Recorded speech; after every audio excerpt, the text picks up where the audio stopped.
everyone. Welcome back to our anime show. I am Agreenqueen. And I'm Bingemonster. So everyone, today we are going to do a little bit of a deep dive into a pretty heavy movie. We're going to be talking about Grave of the Fireflies. I just watched it for the first time this weekend. It came out in 1993. This is Studio Ghibli. Gio, when would you say that you watched it? I mean, years ago, but oh gosh, I was a senior in high school when I first watched it, actually. But okay. I mean, Hayao Miyazaki and Studio Ghibli is I think I was just going down the list. I hadn't sought out this film with any particular direction in mind. I just had seen Spirited Away and Howl's Moving Castle and Porco Rosso and some of the other ones, and then this one was just next, and it wasn't any of the other ones. It's a little different from the the sort of whimsical, lighthearted Studio Ghibli that I would immediately think of with also having watched Spirited Away, Howl's Moving Castle. Grave of the Fireflies is based on a novel by Akiyuki Nosaka. The novel came out around 1968, but it's written about his life in the year of 1945. So the year of 1945 is it's in the middle of World War II, but it's kind of nearing the end of World War II at that time, I believe. For context, the film is fantastic. Before we jump into too much, it's fantastic. It has 100% rating on Rotten Tomatoes. I thoroughly enjoyed it, which I'll get into a little bit more. The film is a bit heavy. It tells the story of two children going about their days living in Japan during World War II and, again, the year of 1945. There's a lot of historical context surrounding this, and the subject matter as a whole is, again, a bit heavy. So as we go through and talk about this for the next 45 minutes to an hour, I just want to remind our listeners that we do our best to touch on and give context around these things historically, culturally as best we can. This is clearly a really loaded time in history. World War II is, a lot of nuances, a lot of people involved, lots of different opinions and things like that. So, we'll do our best to give kind of a whole all-encompassing overview of what's going on at this time and how it relates to the film that we're seeing, which is very realistic. This is not really a fictional movie. This is pretty real, but we always, as you know, encourage our listeners to do their own research as well. Me and Gio, we are not experts, but we do our best to try to open the discussion, have a conversation about these things, and, especially as it pertains to this really, really incredible movie. So just before we jump in, I wanted to kind of offer that out there of definitely watch this movie if you haven't. And if you don't want spoilers, maybe wait, watch it, and then come back while we kind of break it down together. But if you've watched it, of course, listen on. Yeah. So Gio, what were some of your initial thoughts, if you can think of the first time you watched this film and then, kind of processing it as you're growing up and things like that?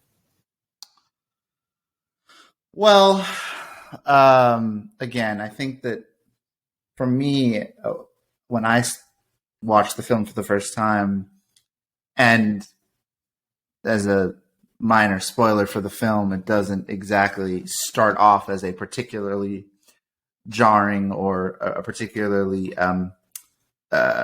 what's the word that I'm looking for here? I was going to say deep, but that's not the right word.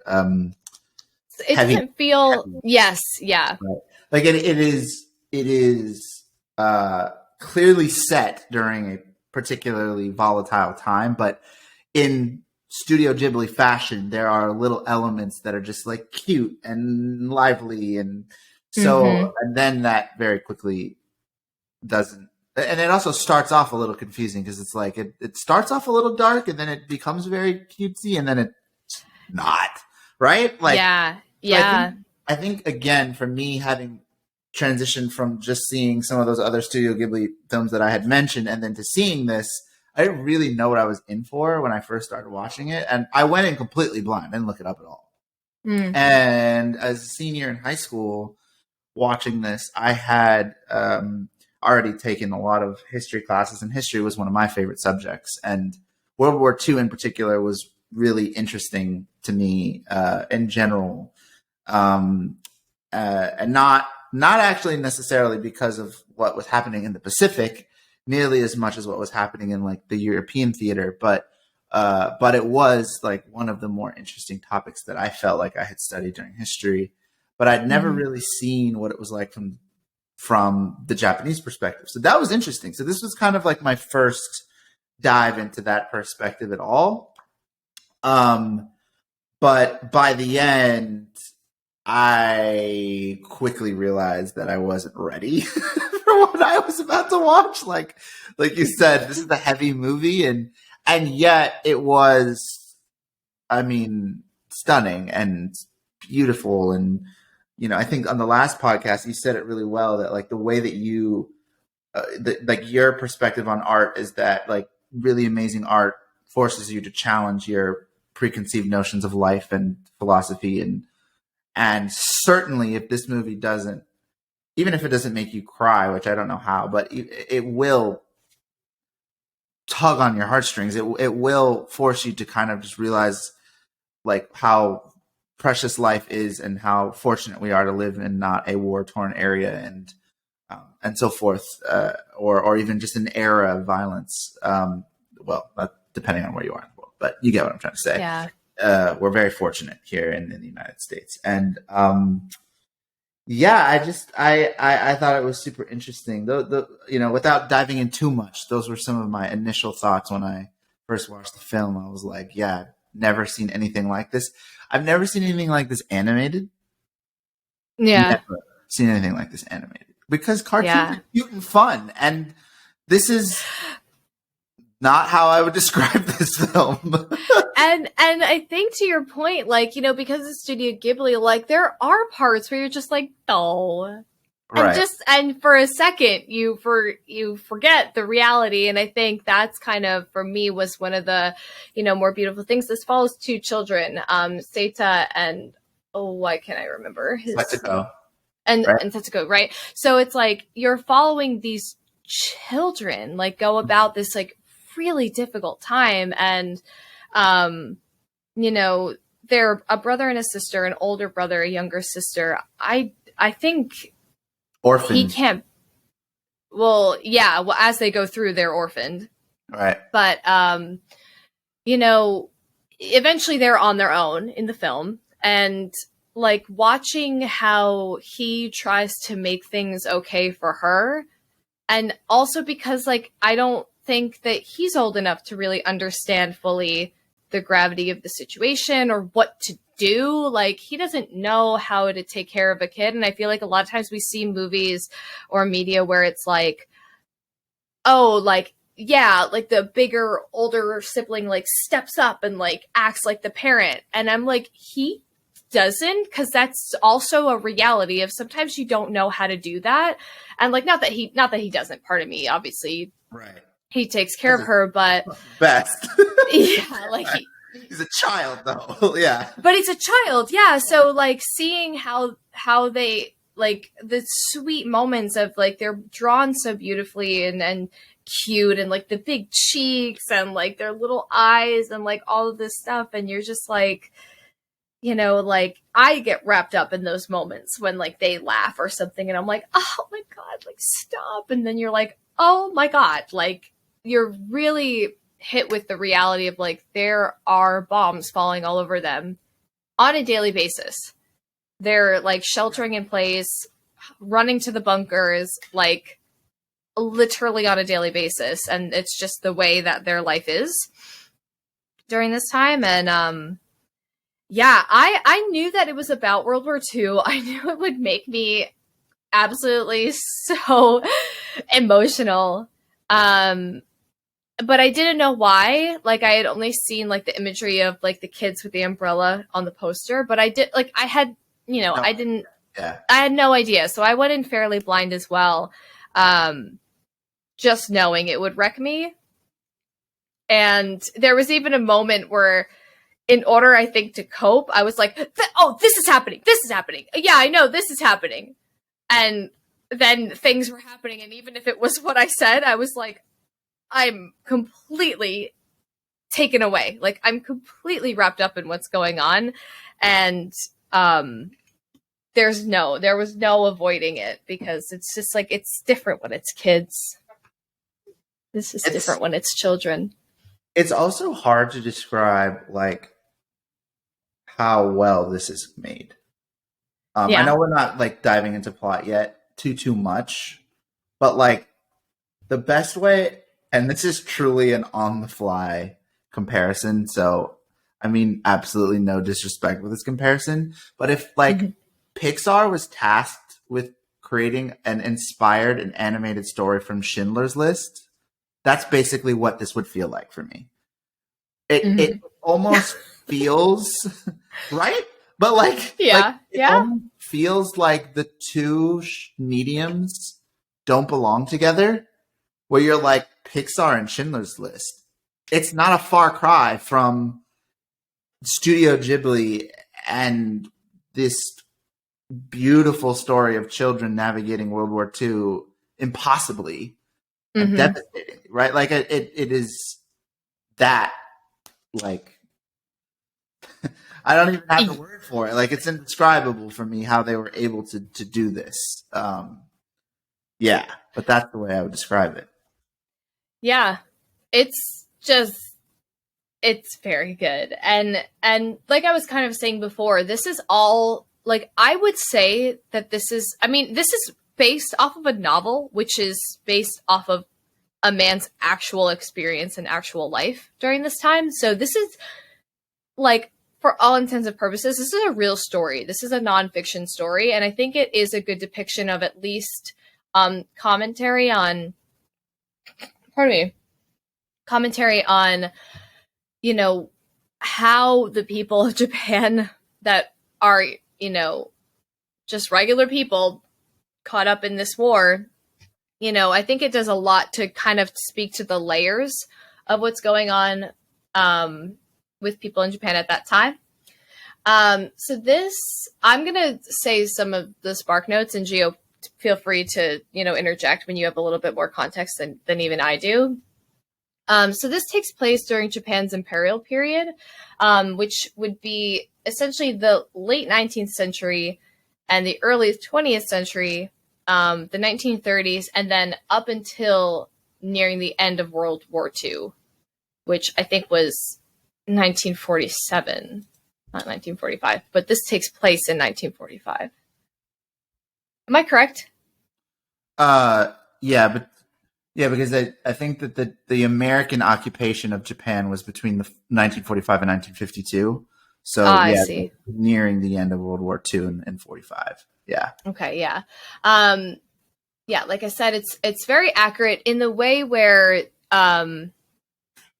Japan was under siege with, like, airstrikes and bombing on a daily basis.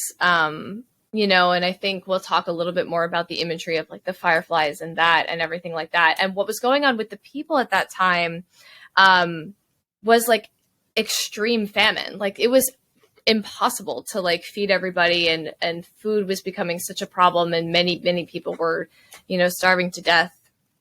And there was a lot of, from my understanding in my research, there was a lot of, like, patriotic pride during this time in Japan.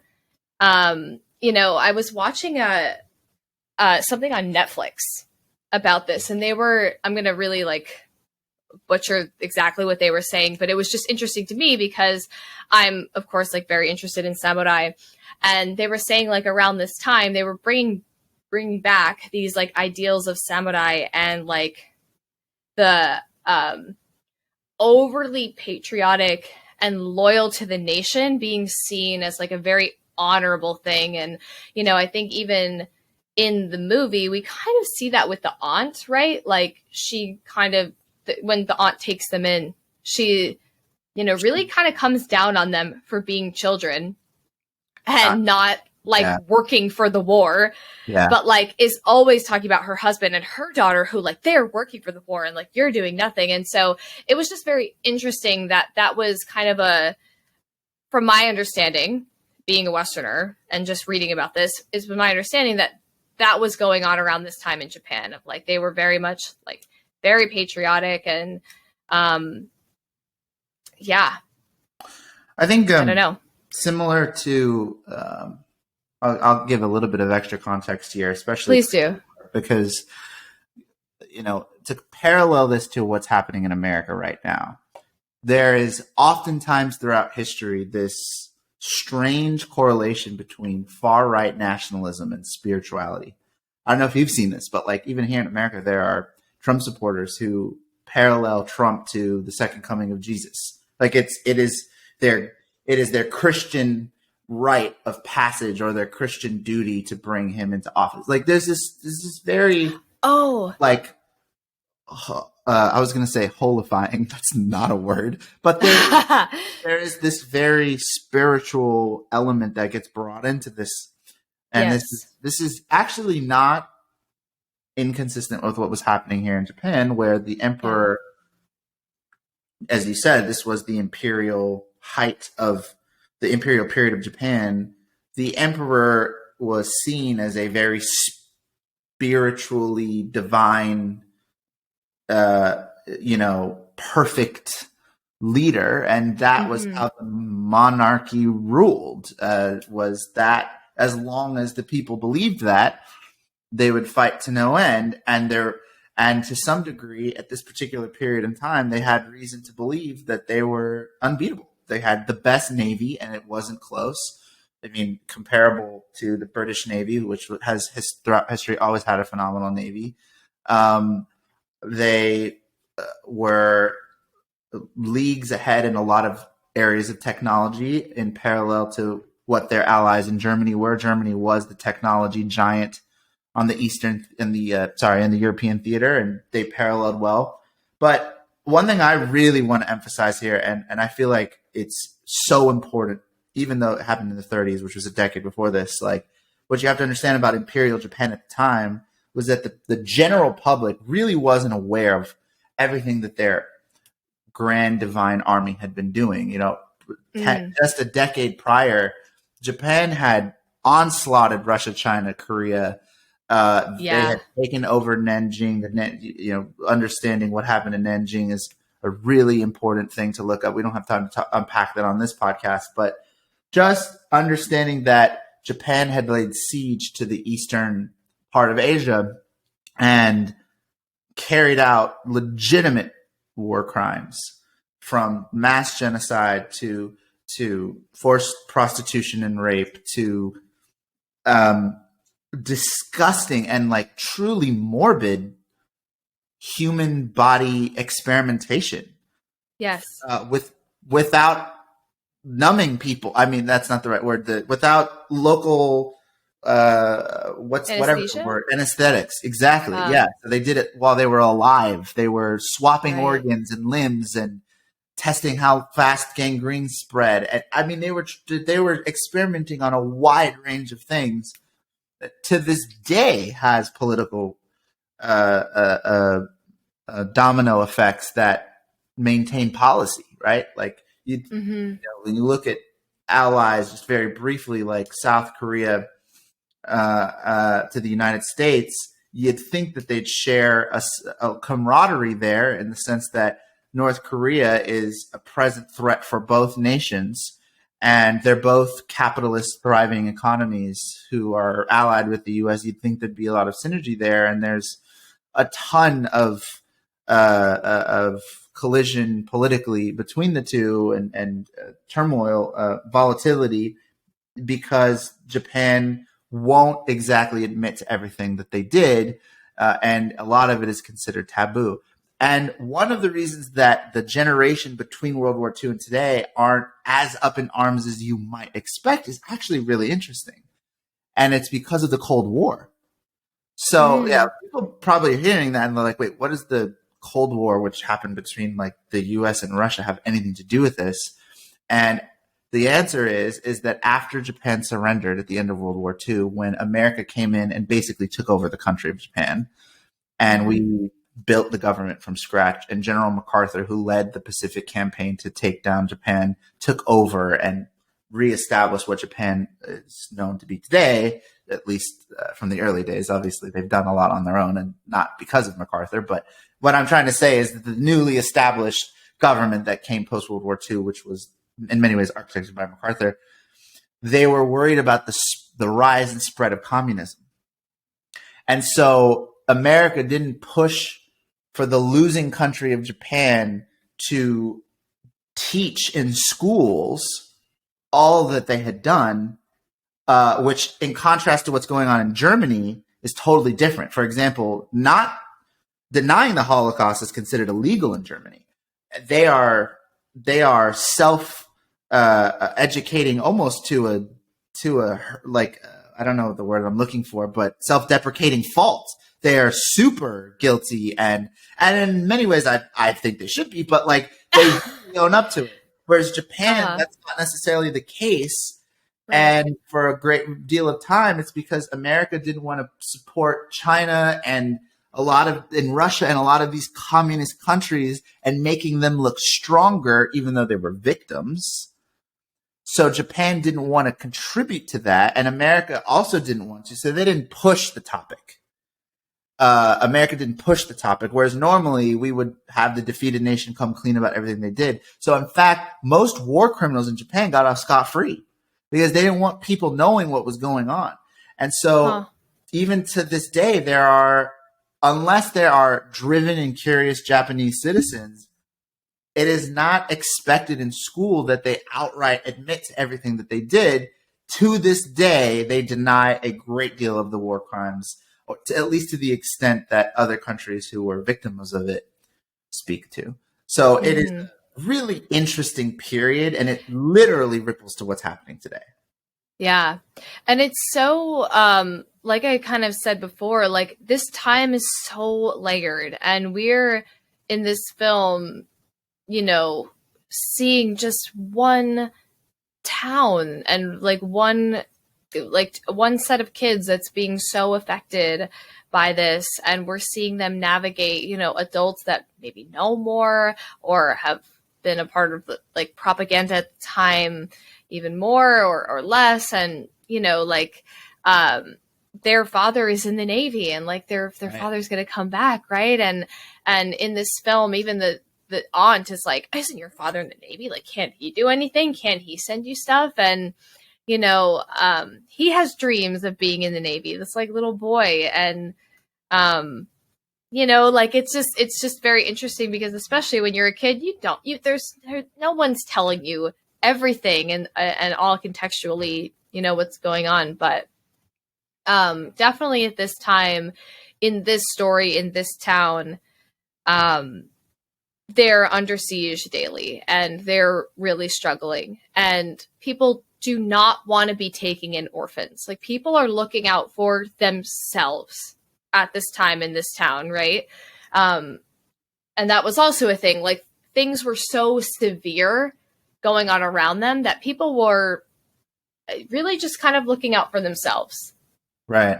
I think that's a really good way of articulating it. And one thing I will say for people who are following us through this podcast up to this point, and they're going, wow, we're talking about some really heavy themes. I want to emphasize two things. One, this film is heavy, but they do it in a way where it is digestible, where it's not so, I don't know, forced down your throat that it's uncomfortable and you can't pause the movie. Like, it is just a beautiful story that just happens to be really devastatingly sad at the very end. But it's not one of those films where I think I don't know, because I think the point is it's supposed to be an accessible film that just touches on really difficult topics. Yeah, right? I would agree. I think unless you are it's more so there are some moments where I was, where I was watching it. I'll speak personally, where I was watching it and just being someone who kind of can understand these things, and someone who, understands the nuances of war. You kind of watch it and you go, oh, oh, okay. You know, like there's a lot of like, huh, moments where you're like, what's that about? But it is very easy to kind of like move on. Like, I think the movie will be even better on a second watch for me because I'll get to pick up more of those nuances. And then like I Yes. said, I went in blind and then looked up the historical context Right. and a Right. little bit more about what was Why going did that on happen? Right. Yeah. later. So I think going back, I would pick up even more things that are Yeah. just kind of like, you know, and with the characters, because this is part of like what everyday life is like right now, I don't think things are very like, why are people treating me like that? Like there's people are treating each other like that and like, okay, we're going on. Like, you know, like they're just like, Sensitized. Yeah. yeah, very desensitized. Oh, like, I mean, and you can tell even from the beginning of this movie how desensitized they are because Yeah. Air raids there don't take, there like, there are images of mass graves right. Right. happening Right. and they're seeing that just as kids walking around. There's the whole town gone, you know, and they're just moving on about. But you know, moving us along as well. That's a little bit of historical context, and again, like please do more research because there's just more. Like there's no way that Gio and I could cover really everything all in this. But I think as we go forward, having a lot of this in mind, I was reading about these things. I just wanted to write in, or I just wanted to talk about something I wrote down, a tidbit about the writer, and it says that Nosaka wrote Grave of the Fireflies to honor his little sister and cope personally with the tremendous sense of guilt he felt as a survivor. Right. So if you haven't watched Grave of the Fireflies and you're still this far, there are spoilers ahead. If we haven't already spoiled things, but as far as talking about key moments of this scene of this movie, and obviously the hardest thing about this is that the little girl dies, is that Seita dies. And wait, no, why do I keep getting them confused? Setsuko is the little girl. Yeah. Yeah, Setsuko, she passes away. Again, going back because of famine, and she's not getting, you know, the proper amount of nutrients, which we'll talk about in a moment. But I think this ties into the opening scene because to Gio, to your point, it starts off very kind of confusing because I think that whole beginning part where we see, you know, Seita in the subway station and everything, and then they throw the can, and then it so seamlessly transitions into, oh, she comes to pick it up, and now we're having this story, and everything is fine. You know, it's so jarring because I had to watch the whole movie because I forgot that happened. Yeah, 100%. By the end, completely forgot. You throw it out as important information because you're like, I don't know what that was about. Well, I guess I'll figure it out later because the movie starts right after that scene. Yeah, 100%. And then I went back and watched it and was like, oh, yeah, it's foreshadowing. You know, right? It's such an interesting tool, and I feel like I've seen things like that before, where they basically tell. Well, yes, I had seen it before because they used that same tool with Akira. Right, where you see the end, or well, I guess not the end. Yeah, that's the end. You see the end before you see the whole film, and I was like, wow, that's so interesting, like stylistically. And they did not come out at the same time at all. I think Akira was 1988, but then this was 1997. A couple years out. Yeah. So yeah, but I was just like, oh, that's so, you know, just interesting as a storytelling perspective of like, you know, like starting it off with this so grounded, interesting thing, and then they so masterfully transition into this. She picks it up and blah blah blah, and yeah, basically, I just want to talk about the opening scene, which sets it all up because it does. And you know, one of the things that I think is really interesting too is, you know, just to dive into plot here, maybe we could just super quickly touch on plot.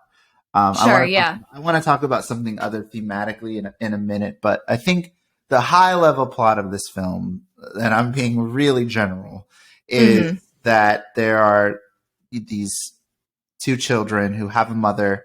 She actually dies at the beginning of the film because there's an air raid, and she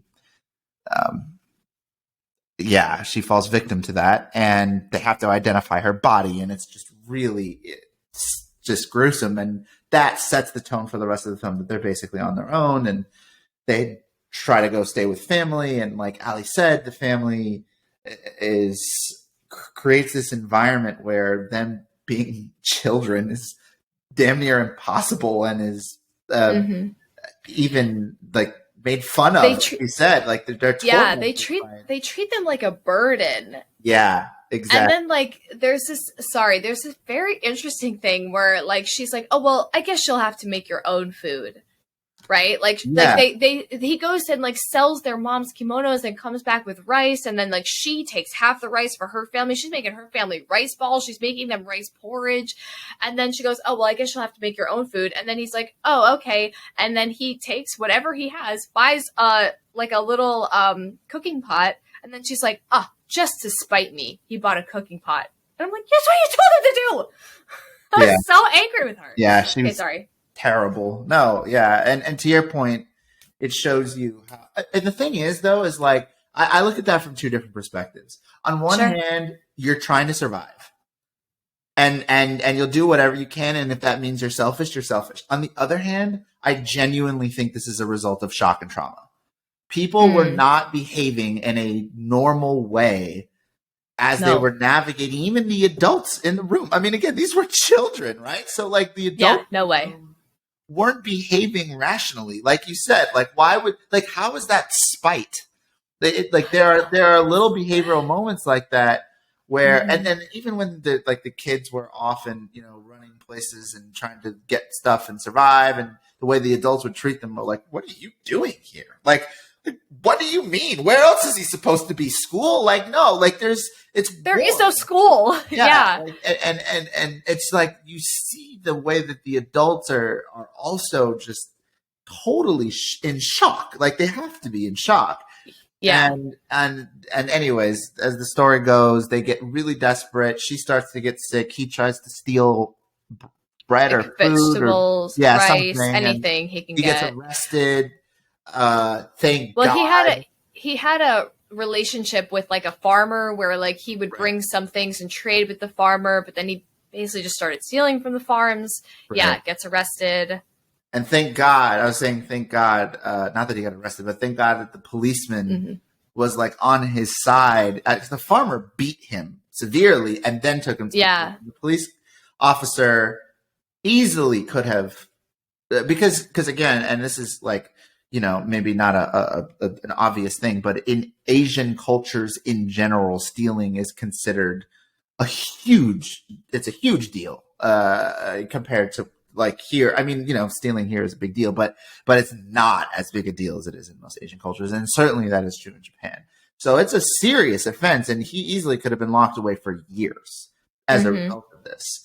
Thankfully, though, the police officer, he's the only adult somewhat supportive in the entire film, in my opinion, was like, hey, you farmer, like, you took it way too far. I can arrest you for battery. Like, this is terrible.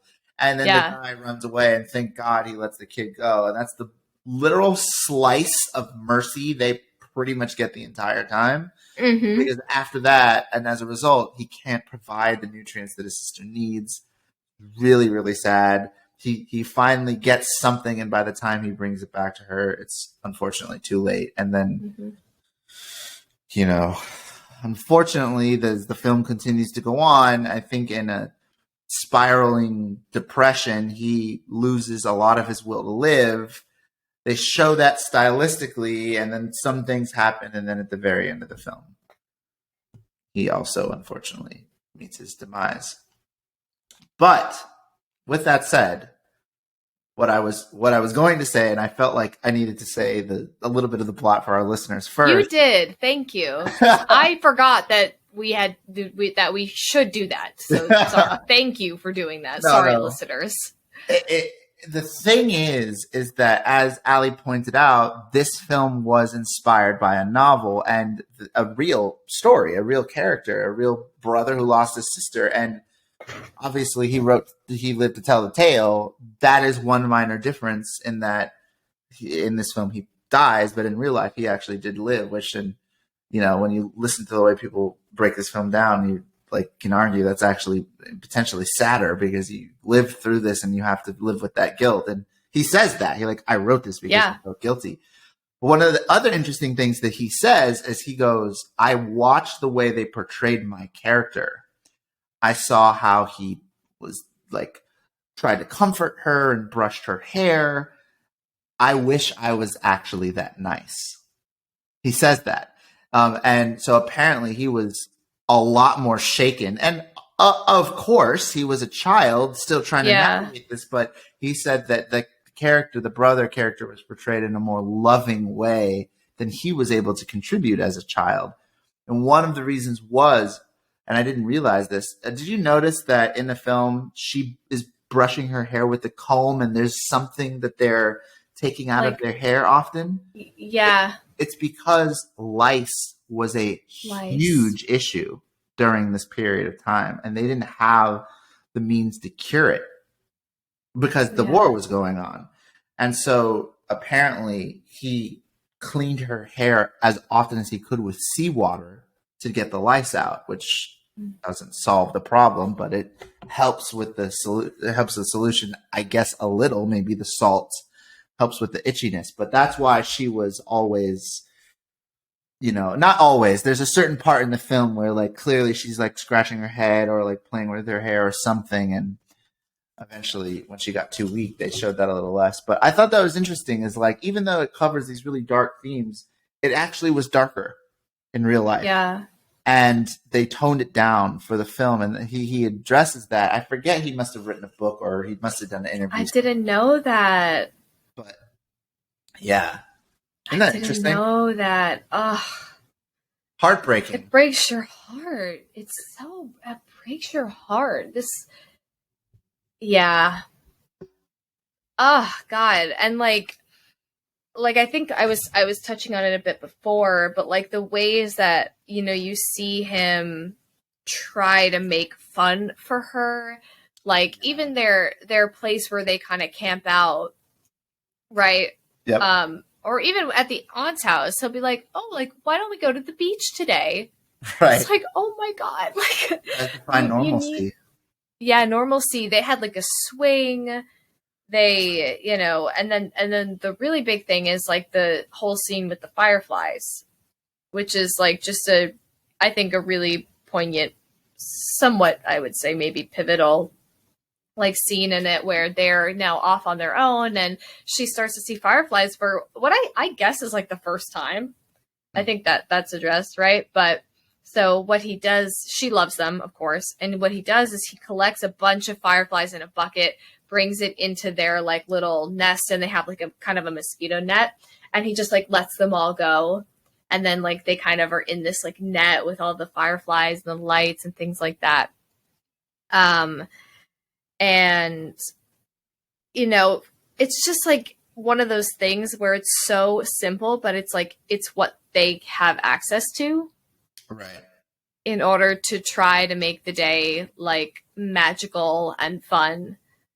And it's poignant because when they wake up the next day, I guess the fireflies, maybe because something about oxygen, I don't know why, but all the fireflies like die through the night, and they collect them all. And he's like, oh, like we'll go like make a grave for them. And then that's when the little girl it's revealed that the little girl already knows that her mother is dead. This whole time he had kind of been like, oh no, like she's just in the hospital. Like probably he couldn't handle telling her that, let alone handle that also his mother was gone, like, and handling that. And they're making this like grave for the fireflies. And it's poignant because she goes like, oh, well, yeah, mommy's in a grave like this. And like he starts to like silently cry at that moment too, and it's just so heavy. Because like again, like it just over and over again for me, like I don't know why I'm like this is a phenomenon, but like children should not have to go through these things. I don't know why there aren't rules around the world that children shouldn't have to go through hard things like this. but they did at that time, and children all around the world still go through just the most devastating things. But, that moment is just so beautiful, and then turns into something that is so real and hard. But I think it's worth mentioning. I think it's one of the most key moments in it. I mean, it's literally called Grave of the Fireflies for a reason. And I have an imagery section, but I think it ties into when we talk about this scene too, that, it's been said too that the Fireflies, they symbolize, of course, like, this joyous time, but they also could symbolize the fact that on a daily basis, bombs were flying down on them, and, they were like sparks and shards and all different things like that. So there have been people to say that the poster actually is like, is it fireflies or is it just the shards of, bombs and the shrapnel? Yeah, pardon me. Incendiaries. Like it's yeah. It is kind of crazy how they stylistically tie it in. Yeah. And the other thing is like,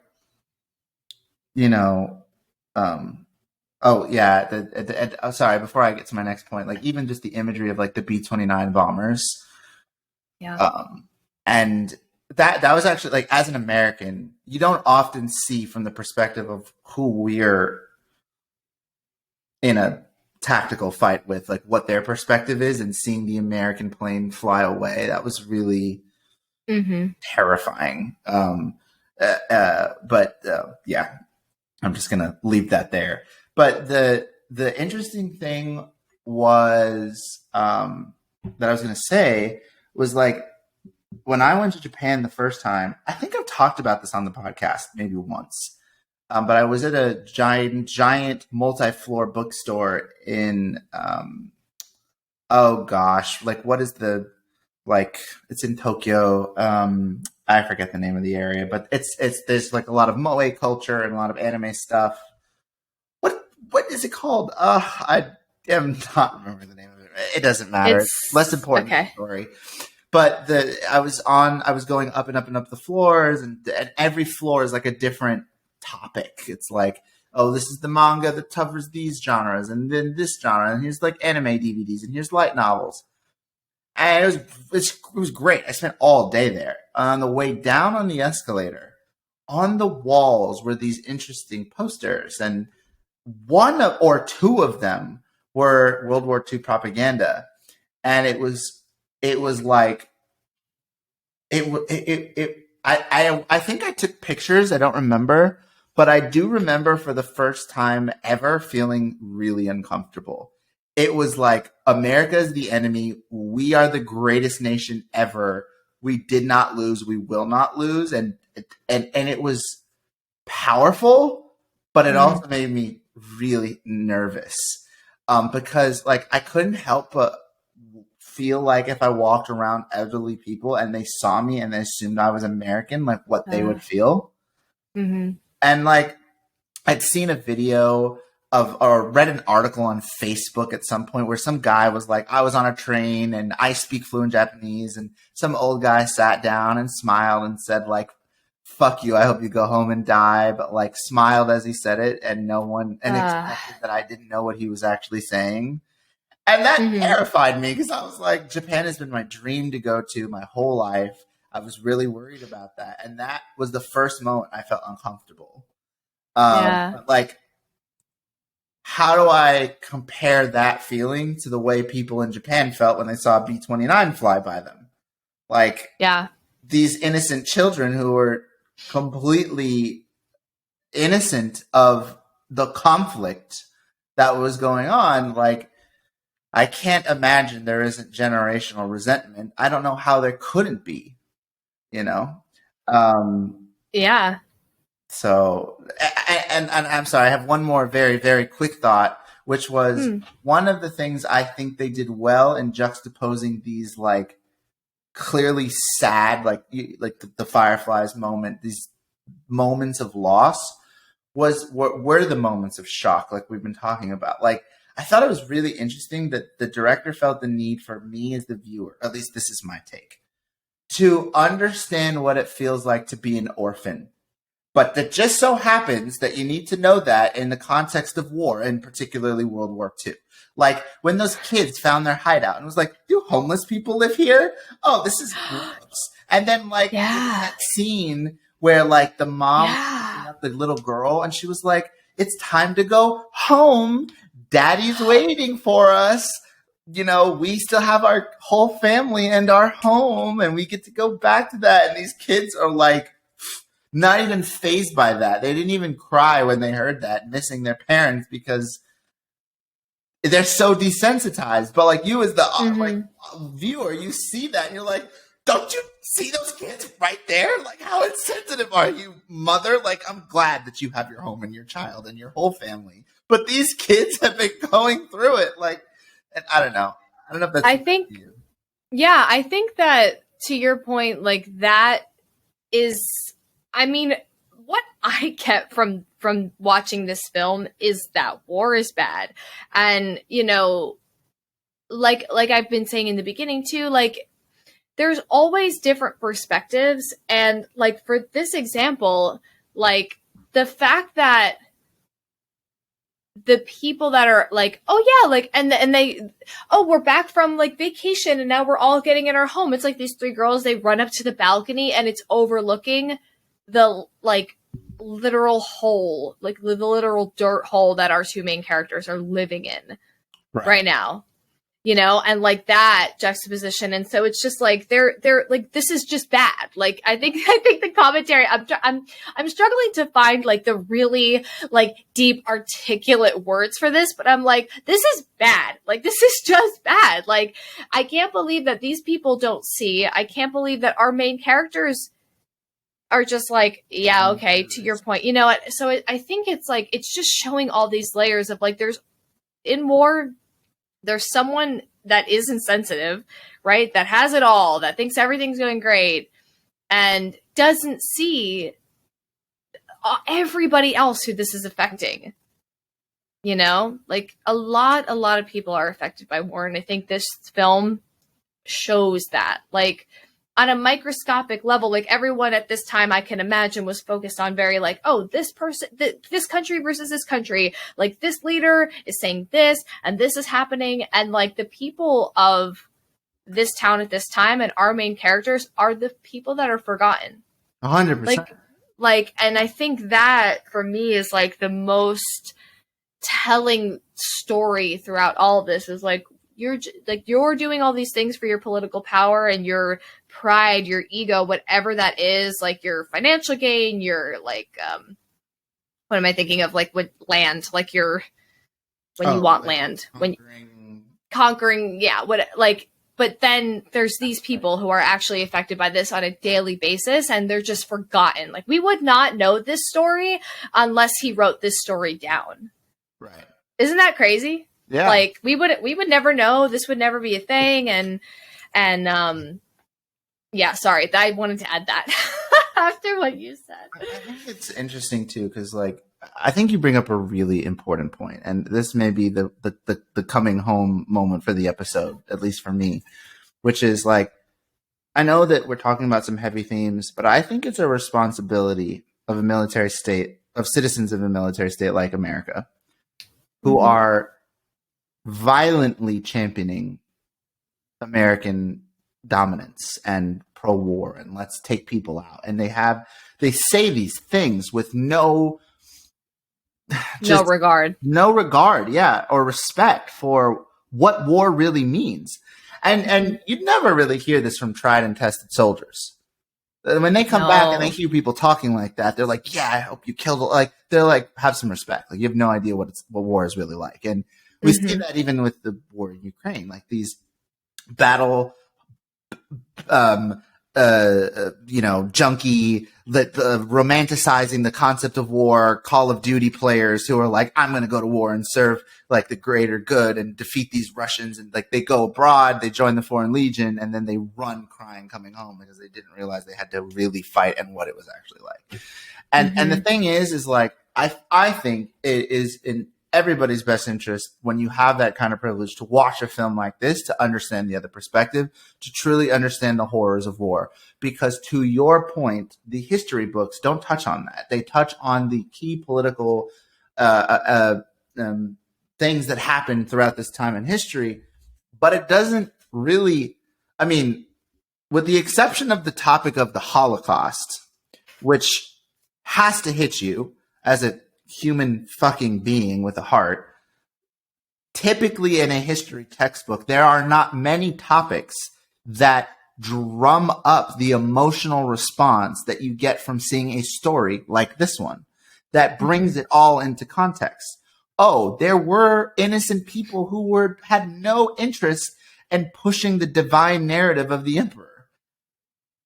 But now you see how through trauma and like propaganda, like with the aunt in this, how people were really driven to this. Because make no mistake, there were kamikaze pilots who drove their plane into ships, sacrificing themselves because that was for the greater good.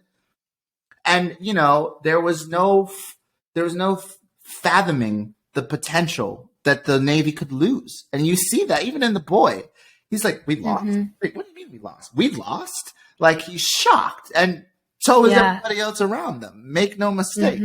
So they didn't even consider the possibility that this could happen. And that is true of every nation, right? So, I don't know. I think it's a really important film beyond how incredible of a story this is, how beautifully it was told through animation. I mean, it's a masterpiece. By far. It deserves to be in the archives. I don't know if this won the Academy for Motion Pictures, but if it didn't, it had to be because the category what the didn't heck fit. did? Like, I don't know what else Yeah. to say. Yeah. Maybe animated films didn't exist back then. I don't know, but it is an actual masterpiece. Yeah. I think hopefully in listening to this episode, if you haven't watched it and you did listen this far, I hope that you're inspired to go watch it. If you have watched it and we've inspired you to watch it again, I hope that happens as well.